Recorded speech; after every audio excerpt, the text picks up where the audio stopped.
Jesus, aos 30 anos de idade.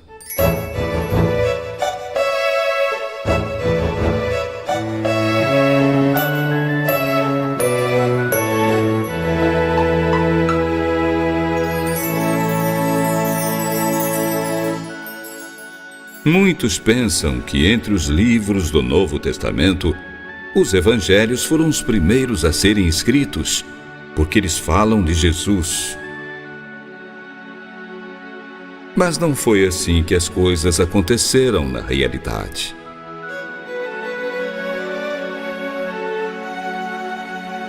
O escrito mais antigo do Novo Testamento é a primeira carta de Paulo ao povo de Tessalônica, na Grécia, no ano 51, 18 anos após a morte e ressurreição do Senhor Jesus Cristo.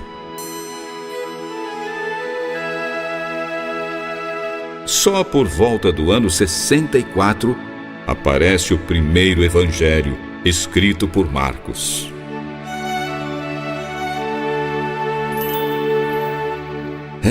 Pouca gente percebeu como Jesus era importante.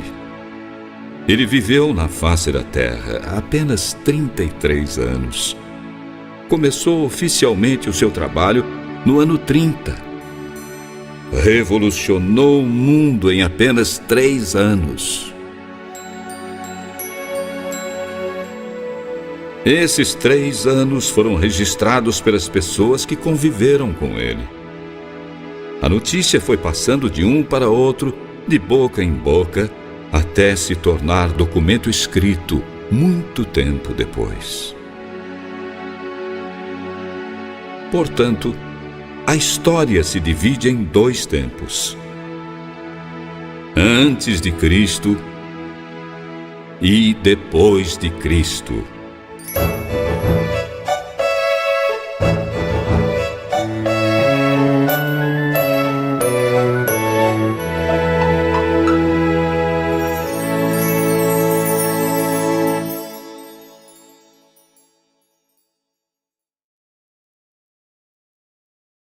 Marcos apresenta Jesus Cristo.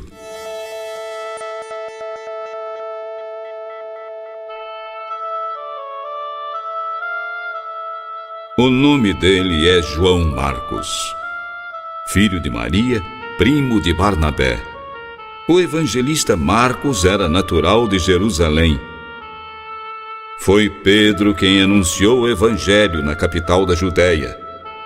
Com sua espontaneidade, ele conquistou o jovem Marcos. Pedro foi um instrumento de Deus na conversão do autor do segundo evangelho. Por isso ele é chamado de meu filho na carta do apóstolo. De Jerusalém, Pedro foi a Roma. E lá morreu, condenado à morte pelo imperador Nero. A última ceia de Jesus com os apóstolos foi realizada na casa da família de Marcos. Era lá também que os primeiros cristãos se reuniam. Acredita-se que foi na casa de sua mãe que os discípulos realizaram o cenáculo, onde receberam a força do Espírito Santo, conforme o livro dos Atos dos Apóstolos.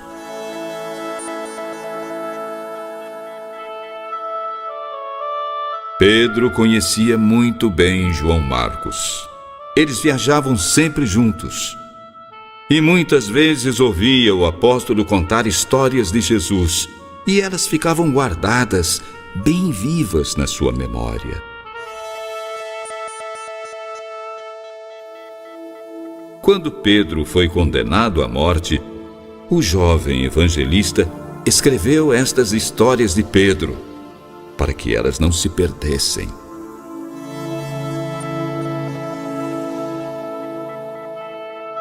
A relação que Marcos fez das memórias de Pedro com Jesus foi o primeiro evangelho escrito. É, portanto, a primeira narração da vida de Cristo, seus companheiros e sua boa nova.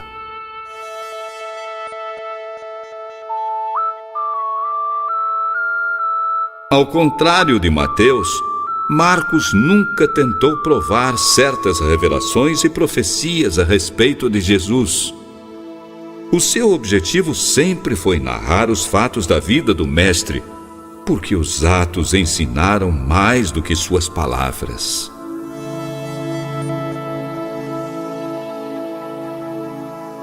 Marcos prova: Jesus é o Filho de Deus.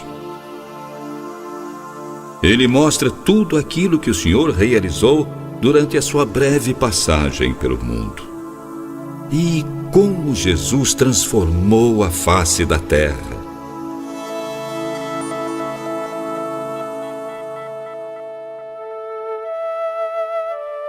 No Evangelho de Marcos, a rejeição a Jesus Cristo é o maior pecado, a raiz de todos os males.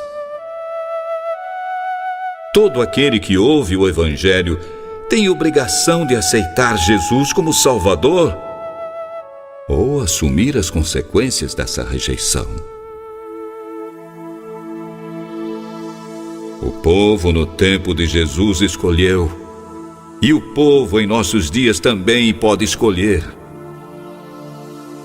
Essa presença maravilhosa que se irradia dos evangelhos deve ser apenas admirada. Essa voz que ressoa no mundo há 2000 anos é para ser ouvida apenas como se fosse a palavra de um líder talentoso? Qual é o lugar de Jesus na sua casa? Quem é Jesus para você?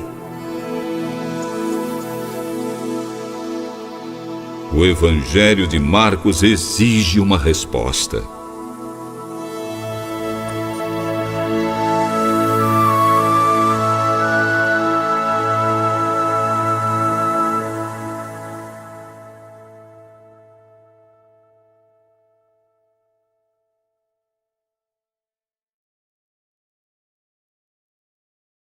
A missão de João Batista.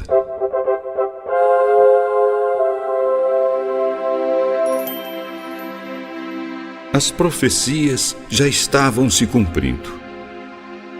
No livro de Isaías, o Senhor disse: Este mensageiro vai à sua frente, vai preparar o seu caminho. Ele prega no deserto. Convertam-se, mudem de vida, estejam prontos para receber o Senhor.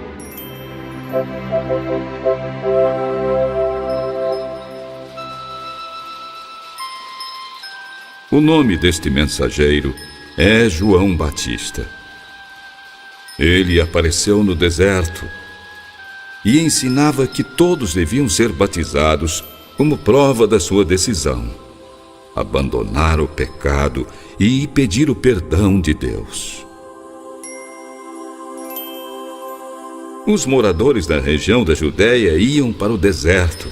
Eles queriam ouvir a mensagem de João Batista. Quando confessavam os seus pecados, eram batizados por ele no Rio Jordão. João usava roupas de pelos de camelo, um cinto de couro, comia gafanhotos e mel silvestre. Vocês podem esperar. Depois de mim vem um homem muito mais importante do que eu. Tão importante que, sinceramente, eu não mereço nem me abaixar para desatar as correias das suas sandálias. Eu batizo vocês com água, mas ele vai batizá-los com o Espírito Santo de Deus.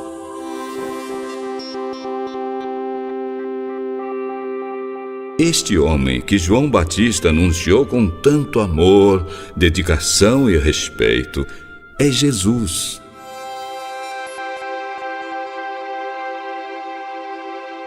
O batismo de João não era exatamente aquele praticado pelos apóstolos e pelas igrejas cristãs até os nossos dias.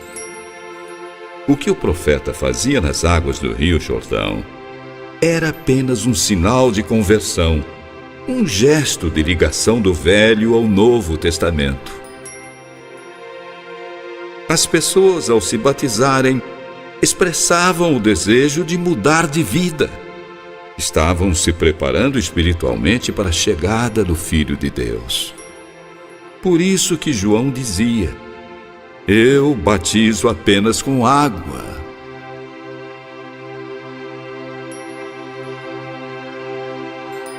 Um dos momentos mais emocionantes do Novo Testamento é o encontro de João Batista com seu primo Jesus.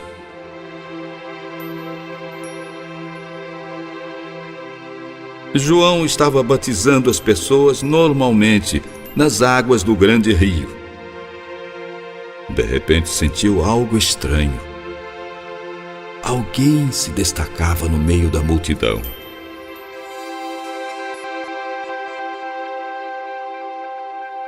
Era Jesus que estava chegando.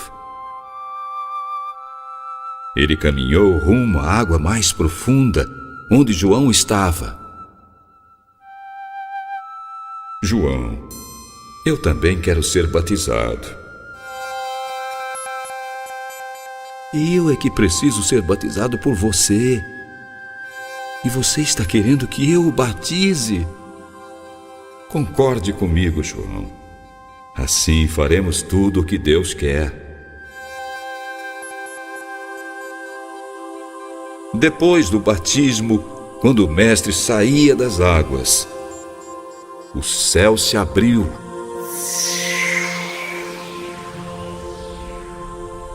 E o Espírito Santo desceu sobre ele na forma de uma pomba. Uma voz forte veio lá do céu: Jesus, você é o meu filho amado. Você me dá muita alegria.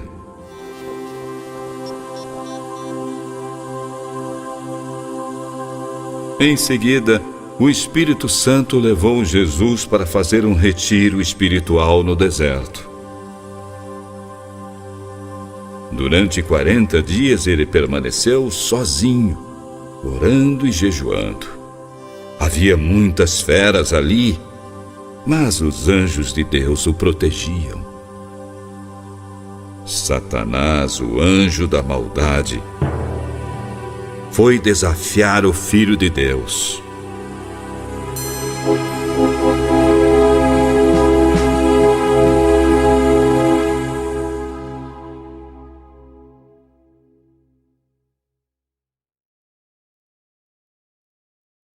A tentação de Jesus no deserto.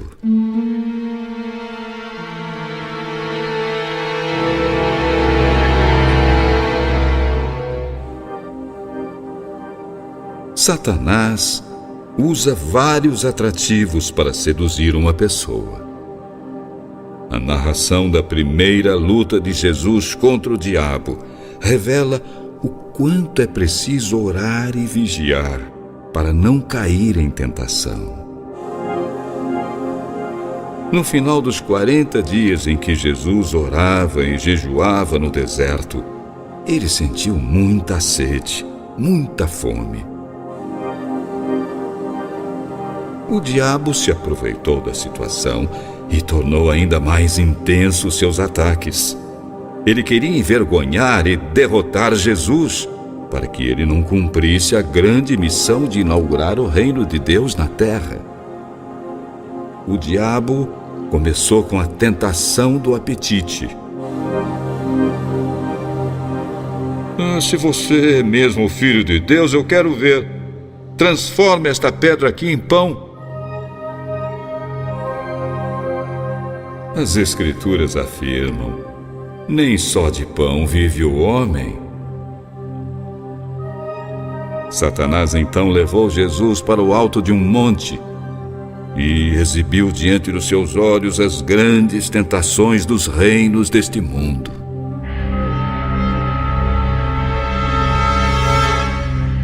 Eu lhe darei todo o poder e riqueza da terra Tudo isto é meu. Posso dar a quem eu quiser. Tudo isto será seu. Mas você tem que se ajoelhar diante de mim e me adorar. As Escrituras afirmam: adore o Senhor, o seu Deus, de todo o coração e sirva somente a Ele. Depois o diabo levou Jesus à cidade santa e o colocou na parte mais alta do templo. Quero ver, se você é de fato filho de Deus, jogue-se lá embaixo. As Escrituras afirmam: Deus vai mandar que os seus anjos cuidem de você.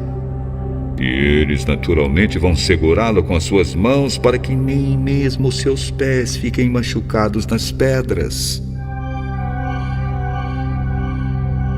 As Escrituras afirmam: não tente o Senhor, o seu Deus. Jamais o coloque à prova.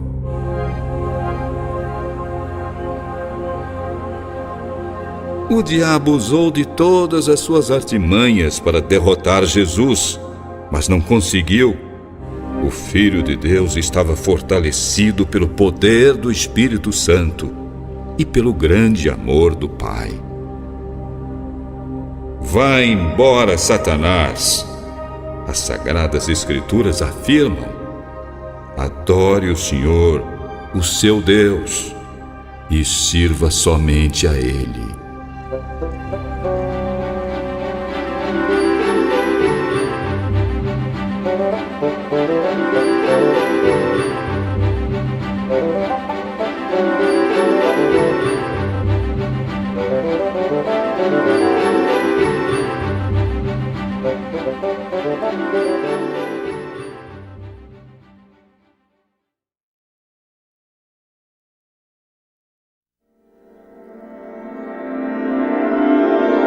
O primeiro milagre de Jesus.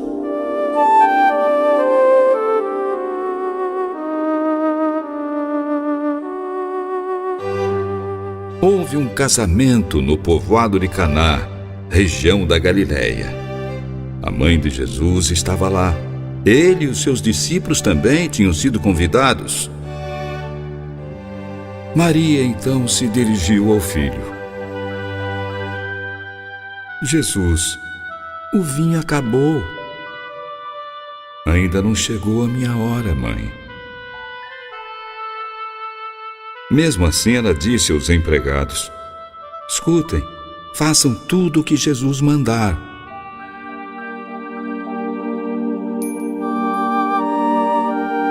Ali perto havia 6 potes de pedra. Em cada um cabia de 80 a 100 litros de água. Com pena dos noivos que estavam passando vergonha, Jesus atendeu o pedido de sua mãe. Ele chamou os empregados. Por favor, encham os potes de água.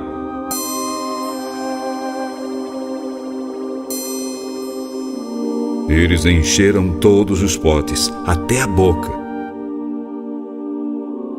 Agora tirem um pouco numa caneca. Levem ao dirigente da festa.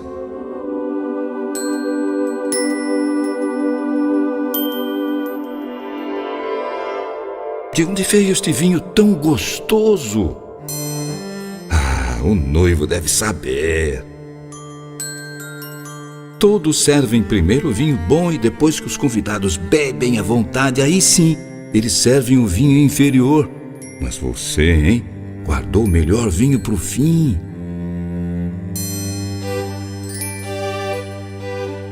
O mestre mostrou o seu poder e os discípulos creram nele. Assim, em Caná da Galileia, Jesus começou os seus milagres.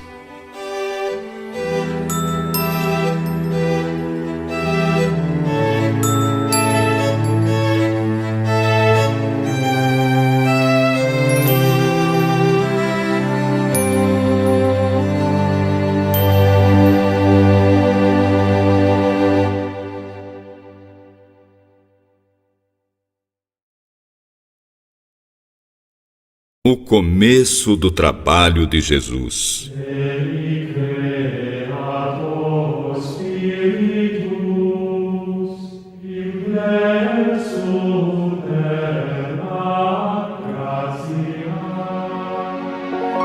Logo após a prisão de João Batista, Jesus, aos 30 anos de idade, iniciou a sua vida pública. Ele seguiu para a região da Galileia. Foi morar na cidade de Cafarnaum, perto do lago. Ali, na região de Zebulon e Naftali, ele começou a divulgar a boa notícia de Deus. Chegou a hora. O reino de Deus está bem próximo. Arrependam-se dos seus pecados e creiam na mensagem de salvação.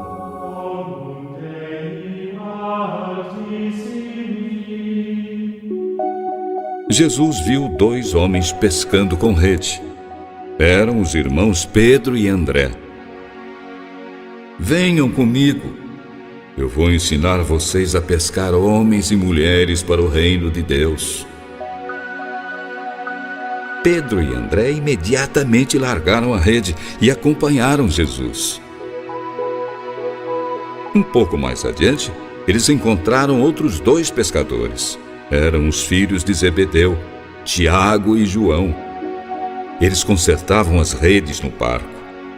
Jesus também chamou os 2. Eles deixaram o pai com os empregados no barco e prontamente acompanharam o mestre. Jesus começou assim a reunir os seus discípulos. A primeira pregação deles foi ali mesmo, em Cafarnaum.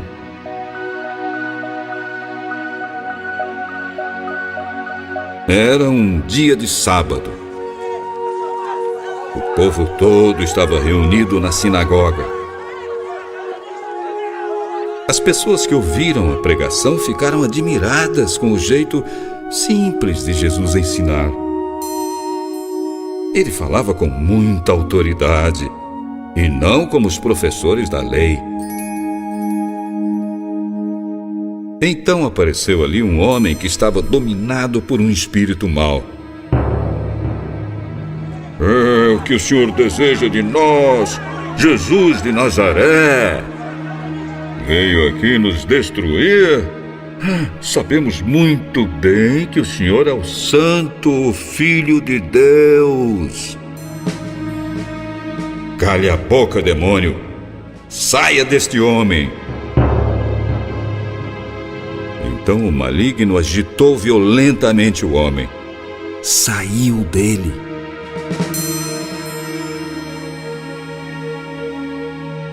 Todos ficaram espantados. Peraí, o que significa isso? Parece que Jesus ensina alguma religião nova. Ele manda até nos maus espíritos e eles obedecem.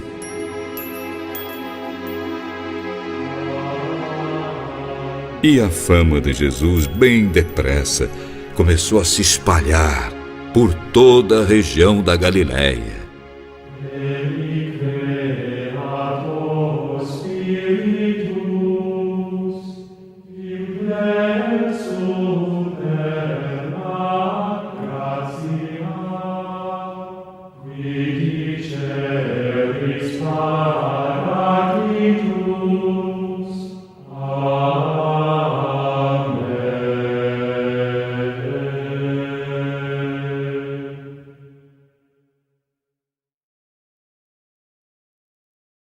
Jesus cura a sogra de Pedro.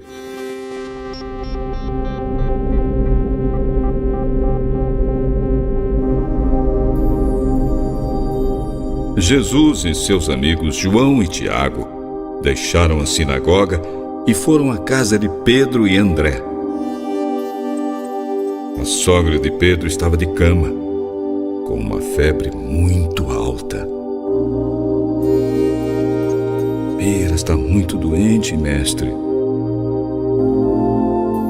Então Jesus foi até a cama, segurou a mão da mulher e deu a bênção. A febre desapareceu. Com muita alegria, ela se levantou e foi preparar a comida para os visitantes. O povo soube que Jesus estava na cidade. Por isso, ao cair da tarde, no começo da noite, muitos doentes começaram a se reunir em frente da casa de Pedro e André. Muitos milagres foram presenciados.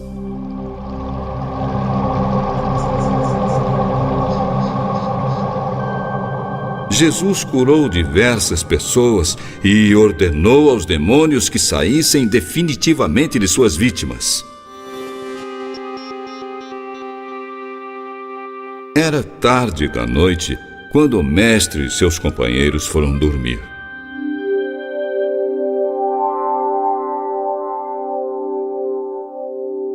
No outro dia de madrugada, Jesus se levantou bem antes do amanhecer. Foi sozinho a um lugar deserto. Mais tarde, Pedro, André, Tiago, João saíram à procura dele. Procuraram em todos os lugares. Finalmente o encontraram. Ele estava orando. Mestre, está todo mundo perguntando pelo senhor. Devemos continuar o nosso trabalho? Precisamos atender em outros lugares. Sim, meus amigos. Vamos aos povoados mais próximos. Todos precisam ouvir minha palavra. Afinal, foi para isso que eu vim.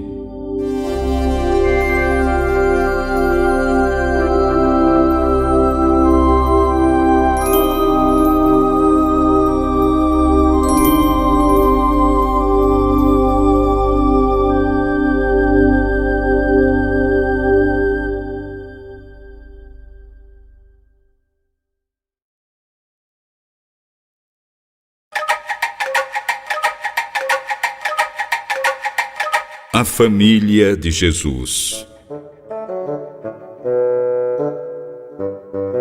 Jesus e seus companheiros andavam muito pela região da Galileia, mas retornavam sempre a Cafarnaum. E toda vez que ele chegava, a casa onde se hospedava ficava superlotada, tão cheia de gente que não havia lugar nem do lado de fora. Mesmo assim, chegaram 4 homens empurrando a multidão. Eles carregavam um paralítico numa esteira. Queriam muito que Jesus curasse aquele homem depois da pregação. Sabe o que eles fizeram? Subiram no telhado da casa, abriram um buraco e por ali desceram o paralítico na esteira, bem na frente de Jesus. O mestre sentiu a intensidade daquela fé. Filho, seus pecados estão perdoados.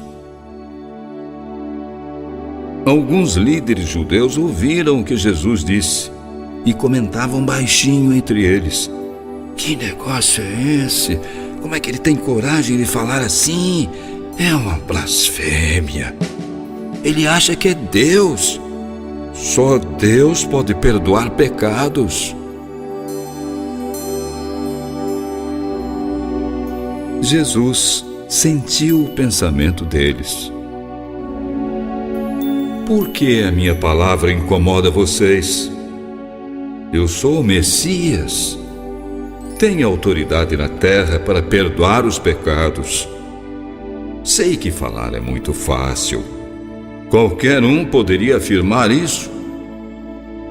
Porém, comigo é diferente. Posso provar o que estou dizendo.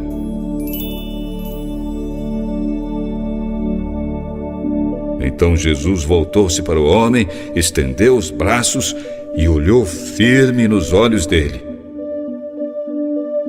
Você já está curado. Pegue a sua esteira. Volte para casa. O paralítico se levantou. Parecia que nunca estivera doente. deu um salto repentino, enrolou a esteira e desapareceu no meio da espantada multidão. Incrível! Nunca vimos nada igual! Jesus e os discípulos foram dali para o lago da Galileia. Muitas pessoas da região e outras da Judéia, Jerusalém, Idumeia, do outro lado do rio Jordão, de Tiro e de Sidom, todas procuravam Jesus porque ouviam falar sobre os milagres que ele fazia. Jesus pediu aos discípulos que lhe arranjassem um barco. No barco era bem melhor. Ele podia ser visto e ouvido pela grande multidão. Jesus estava curando muita gente. A sua fama crescia cada vez mais. Todos os doentes se empurravam, queriam tocá-lo. Então aqueles que estavam possuídos por espíritos maus caíam aos pés de Jesus e gritavam: "O Senhor é o Filho de Deus!" Porém, o mestre proibiu os espíritos de dizerem quem era ele.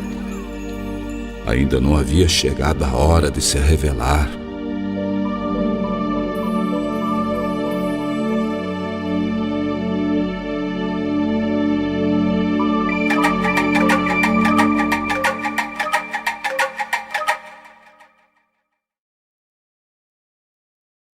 Ensinamentos de Jesus.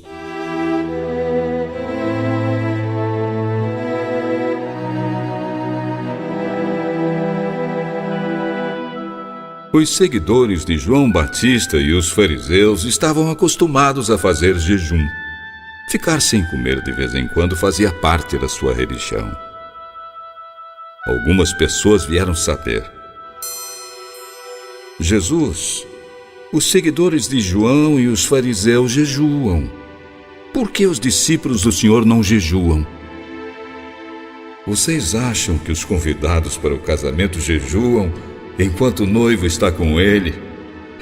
Enquanto o noivo ainda está presente, é claro que não.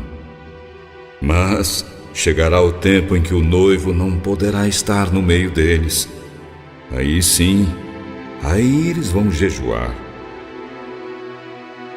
Ficar sem comer faz parte da velha maneira de acreditar. É como remendar uma roupa velha com um retalho de tecido novo. O remendo encolhe, rasga a roupa velha e o buraco aumenta. A velha maneira de acreditar é como alguém que, por engano, coloca vinho novo em odres velhos. Os odres arrebentam, o vinho se derrama e os odres ficam estragados. Por isso, o vinho novo precisa de odres novos. Era um dia de sábado. Jesus atravessava os campos acompanhado por seus amigos. Enquanto caminhavam, os discípulos colhiam espigas de trigo.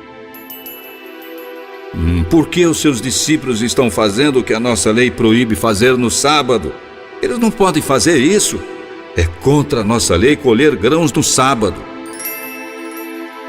Vocês, fariseus, não sabem o que Davi fez. Quando ele e os seus companheiros não tinham comida e sentiram fome, Davi entrou na casa de Deus, na época do sumo sacerdote Abiatar, comeu e deu aos seus companheiros os pães oferecidos ao Senhor. No entanto, é contra a nossa lei alguém comer desses pães, a não ser os sacerdotes, não é verdade? O sábado foi feito por causa do homem, e não o homem por causa do sábado. Eu, o Messias, tenho autoridade até mesmo para decidir o que os homens podem fazer nos dias de sábado. Jesus entrou novamente na sinagoga. Lá encontrou um homem. Ele tinha uma das mãos aleijada. Alguns inimigos foram ali só para ver se Jesus ia curar aquele homem no sábado. Eles queriam arrumar uma prova para condenar e prender o mestre. Homem, vem aqui. Jesus olhou para o auditório e perguntou: o que a nossa lei diz a respeito do sábado?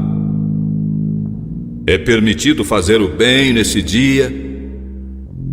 Ou se deve fazer o mal? Salvamos ou deixamos alguém morrer?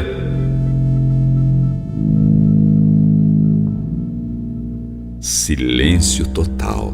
Ninguém respondeu. Jesus olhou zangado e triste para eles. Lamentava tanta incompreensão, ninguém queria entender, porém assumiu sozinho a responsabilidade. Olhou firme para o homem. Meu filho, estenda a mão. O homem estendeu. E a mão ficou perfeita. Os fariseus e os membros do partido de Herodes viram aquilo e saíram muito bravos. Precisamos dar um jeito nisso. Temos que matar este homem.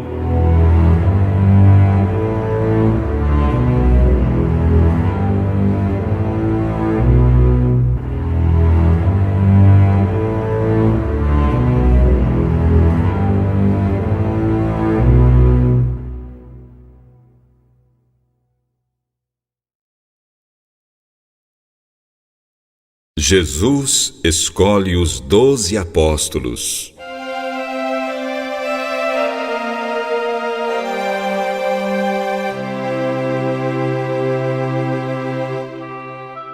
O mestre subiu ao monte. Convocou alguns discípulos que se reuniram com ele. E escolheu 12 para serem seus companheiros e pregadores da mensagem de salvação. Todos receberam o poder para expulsar espíritos maus. Eles foram chamados de apóstolos. Simão, a quem deu o nome de Pedro, Tiago e João, filhos de Zebedeu. A estes deu o nome de Boanerges, que quer dizer filhos do trovão. André, Filipe, Bartolomeu, Mateus, Tomé, Tiago, filho de Alfeu, Tadeu, Simão, o nacionalista, e Judas Iscariotes, que traiu Jesus. Quando Jesus voltou para casa onde estava hospedado, uma grande multidão surgiu novamente. Era tanta gente que ele e os discípulos não podiam nem comer. Os parentes de Jesus souberam disso e foram buscá-lo, porque algumas pessoas espalhavam que ele estava louco. Os membros do partido de Herodes e os fariseus falavam: ele está dominado por Satanás, o chefe dos demônios. É Satanás, sim, que dá poder a esse homem, senão jamais poderia expulsar os demônios.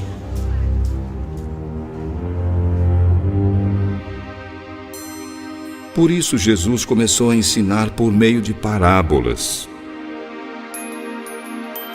Meus amigos, como é que Satanás pode expulsar a si mesmo? Um reino que se divide pode ser destruído. Uma família desunida acaba se destruindo, porque os seus membros lutam uns contra os outros. Se o reino de Satanás for dividido em grupos que lutam entre si, não continuará a existir? Também será destruído. Em verdade, eu digo a vocês, os pecados que uma pessoa comete podem ser perdoados, mas as blasfêmias contra o Espírito Santo nunca serão perdoadas. A culpa desse pecado vai durar para sempre. Neste momento chegaram a mãe e os irmãos de Jesus e mandaram chamar o mestre. Havia muita gente perto dele. Então alguém disse baixinho: Mestre, a sua mãe e os seus irmãos estão lá fora, querem falar com o senhor. Quem é a minha mãe? Quem são os meus irmãos? Vejam, vocês aqui são os meus irmãos, minha mãe.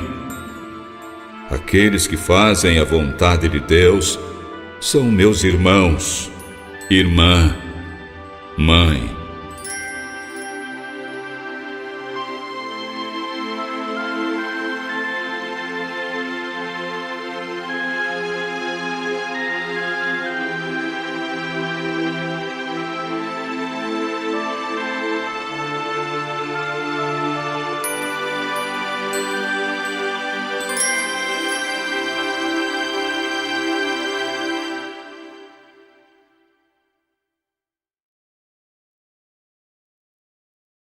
A parábola do semeador.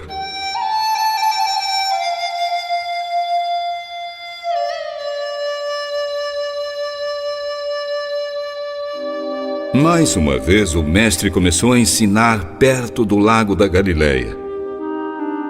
Em volta dele havia uma grande multidão. Era tanta gente que ele precisou sentar num barco para ensinar o povo. Meus amigos, um lavrador saiu para semear. Enquanto ele espalhava sementes pelo campo, uma parte delas caiu num caminho de terra batida. Vieram as aves, apanharam as sementes do chão duro, comeram tudo. Outra parte caiu num lugar de muita pedra e pouca terra. Cresceu depressa, mas logo murchou debaixo do sol quente e morreu. As outras sementes caíram no meio dos espinhos. Os espinhos cresceram, elas ficaram sufocadas e não produziram nada. Algumas sementes caíram em terra boa, brotaram, cresceram e produziram na base de 30, 60 e até 100 por um. Se vocês têm ouvidos para ouvir, ouçam. Jesus terminou de falar. A multidão foi embora. Os discípulos ficaram. Será que alguém entendeu alguma coisa, mestre? O que significa esta parábola? Por que o senhor fez esta comparação? A vocês é permitido conhecer o segredo do reino de Deus. Mas para aqueles que vivem fora, eu ensino por meio de comparações, para que olhem e não enxerguem, escutem e não entendam nada. Assim eles não se convertem a Deus e não são perdoados. Se vocês não entendem esta parábola, como vão entender as outras que eu ainda não contei?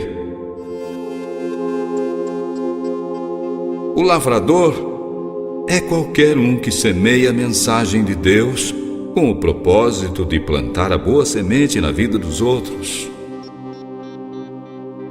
Alguns são como a semente caída na beira do caminho.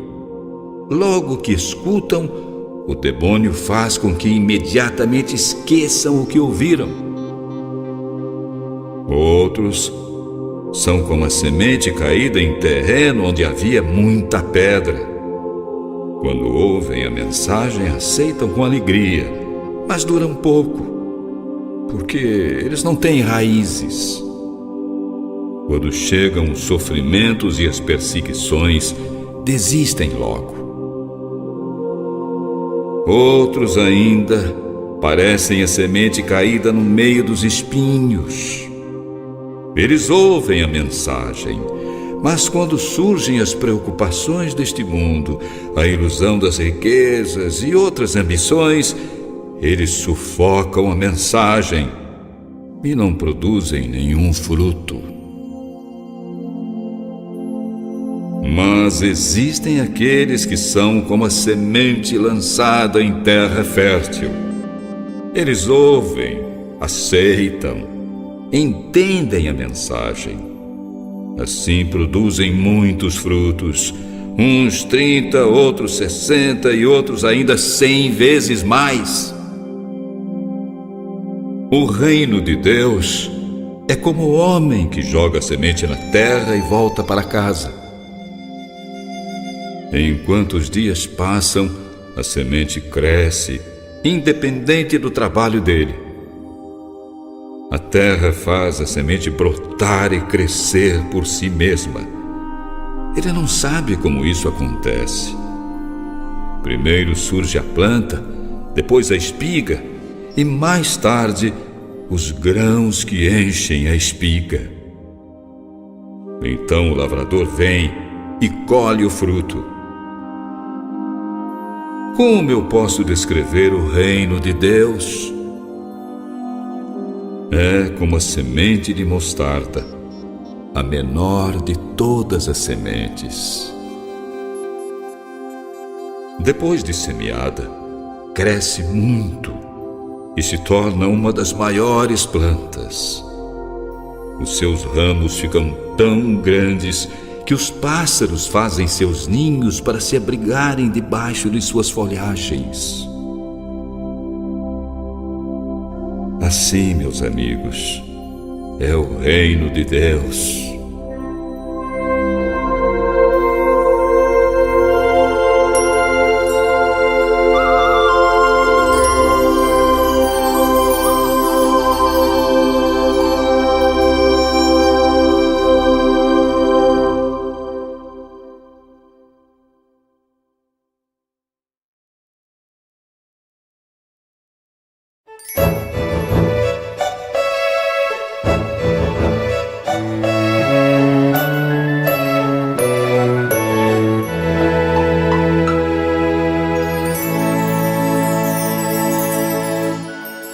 No quarto CD, vamos apresentar momentos maravilhosos da vida de Jesus, como o encontro com Mateus, o cobrador de impostos, o pronunciamento do Sermão da Montanha e os principais ensinamentos de Jesus na Galileia. Tudo isto para vocês no próximo CD. Até lá!